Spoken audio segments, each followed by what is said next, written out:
takes it in overtime. Brady can chop, breakaway shoots, scores!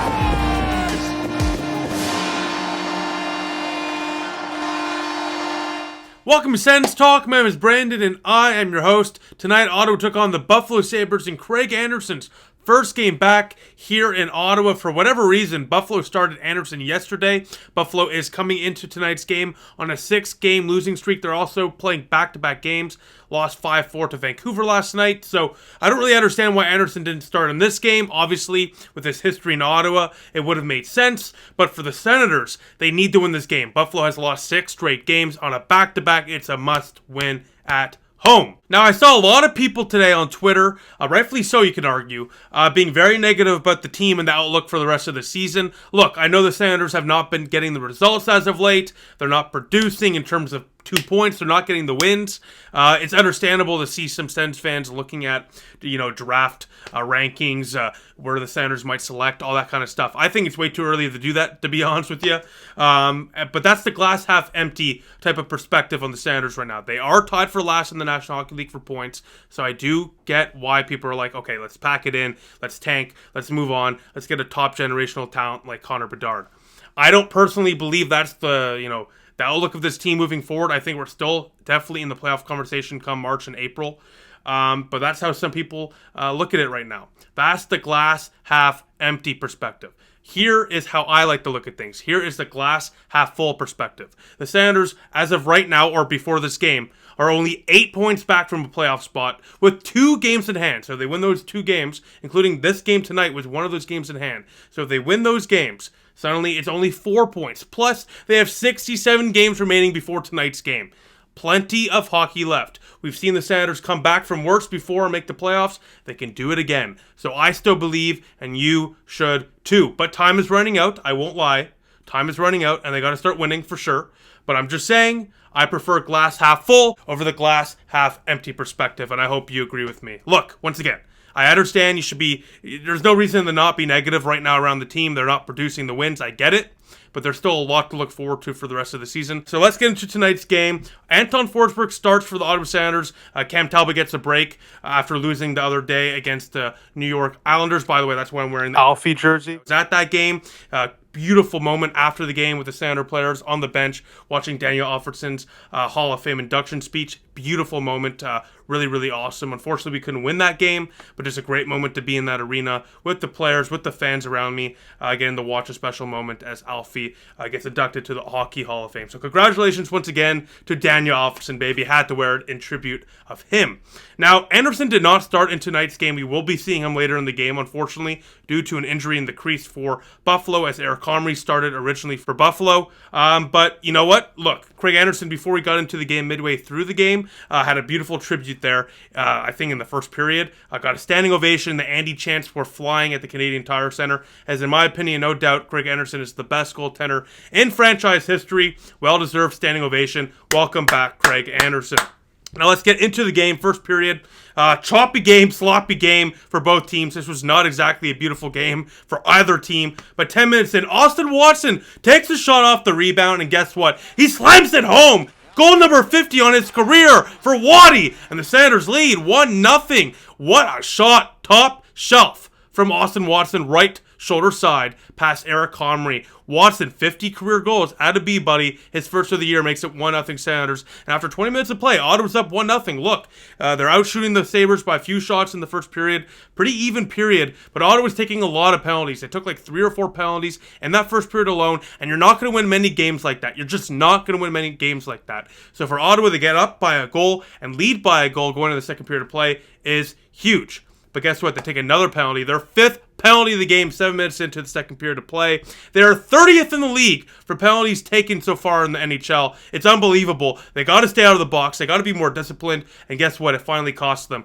Bang, Thompson, 1-1. And it just can't happen. Ottawa, you're literally 7 minutes into the second period. You're 27 minutes in. You're halfway through the game, and you're taking 5 penalties already with half the game to go? Inexcusable. The Senators are so lucky the Sabres have only struck now on the power play. It's unbelievable it took them 5 times to score. I guess you got to give kudos to the Senators penalty kill unit, but it shouldn't be 5 penalties before the end of the game. It's unbelievable. 5 penalties in a game in 60 minutes is a lot to begin with. In 30 minutes or 27 minutes, whatever, absurd. Just can't happen. That's on coaching especially. You got to get your boys much more disciplined. But luckily for us, just 3 minutes later, the Senators find themselves on the power play. And guess what? The captain, Brady Tkachuk, he's had a fantastic start to the season so far, and he continues that fantastic start. A ricochet shot from behind the net finds Brady Tkachuk, who puts it home, and the Senators lead again. It's a 2-1 game on the power play goal from the captain, Brady Tkachuk. That is 11 points in his last 9 games. Unreal start to the season for Ottawa's captain. And then moments later, it's really unfortunate, Eric Comrie, who got bumped into by Matthew Joseph moments before the Brady Tkachuk goal, got hurt in that moment, stayed in the game, gave up the goal, then left immediately after the Tkachuk goal. Very unfortunate. And Anderson, in his first game back here in Ottawa, gets into the game, so that was nice to see at the very least. And an unfortunate circumstance, of course, where you don't want to see Comrie getting hurt.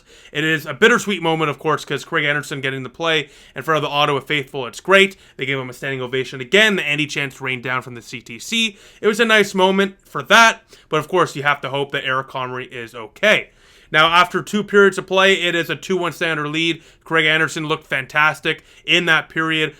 Tested right away. I think it was a minute after he was brought into the game. Buffalo would take another penalty, killed that one off, made some big stops. Beast mode was at it again. Craig Anderson, at the age of 41, looks like he's still in his prime. He is such a legend. What a game he had tonight, keeping the Buffalo Sabres in it, going to the third period of play. Speaking of the third period of play, let's talk about it. Ottawa played a very well defensive game in the third period, really shut down the Sabres, didn't give them much, and then with 5 minutes left in the third period, Ottawa gets some huge insurance as Matthew Joseph, off a huge rebound from Craig Anderson, he feeds the cat. Meow! Alex DeBrincat, 3-1 Senators on the no doubt one-timer. And that is 3 games and 3 goals in a row there for Alex DeBrincat. What a shot. The cat is loose, baby. The cat has arrived, and the Senators are up by 2. It's a 3-1 game.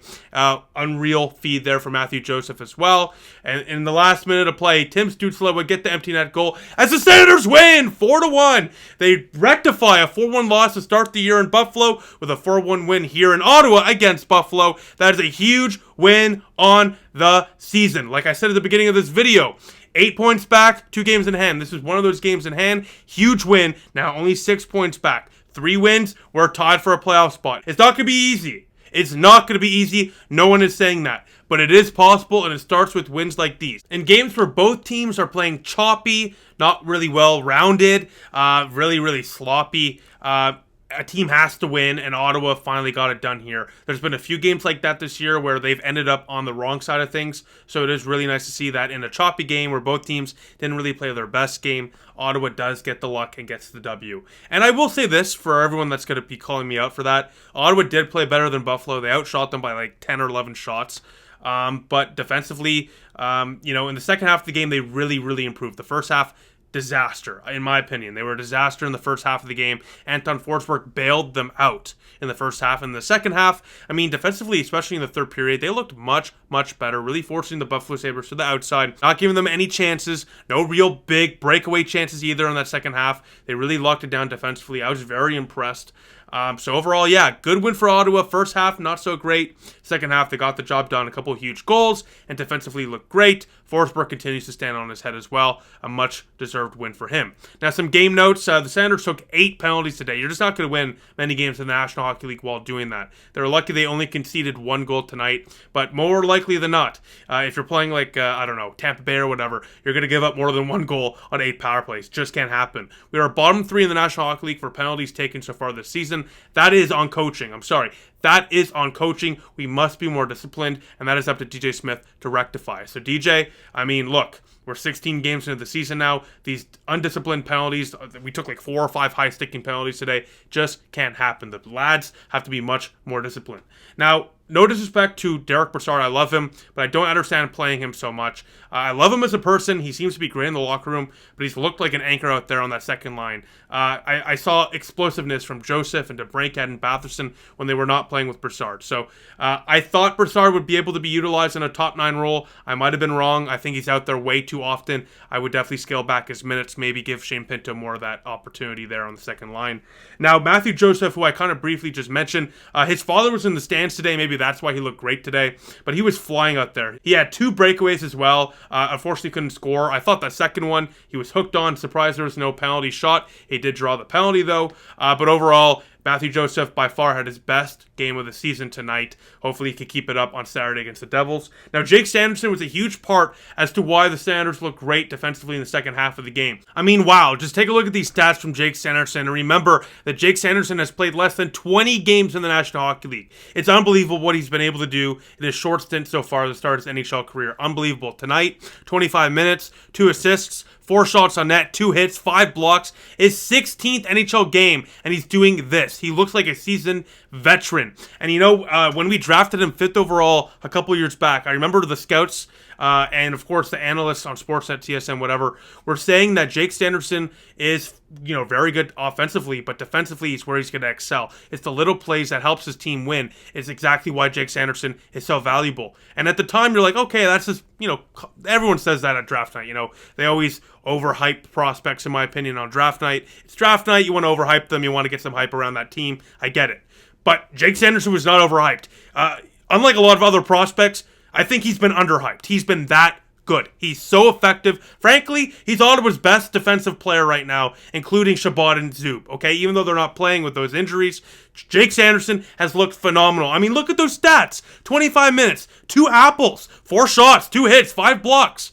That's just a regular game for Jake Sanderson. Yeah, he might not have his first NHL goal yet, but guess what? Doesn't matter. The guy almost has like 10 points on the season so far. He's looked great on both ends of the ice. He's so valuable to this team, and he is frankly why Ottawa won this game and some other games too. He's been that effective in our own zone, and Jake Sanderson might be the rookie of the month come month's end here in November. I would not be shocked. He is eating a lot of minutes, taking up the bulk of the opportunities with Chabot and Zub out. He's been so impressive, and he's been, frankly, way more than we could have ever expected in his first NHL season. If this is what he looks like as a rookie, I mean, wow.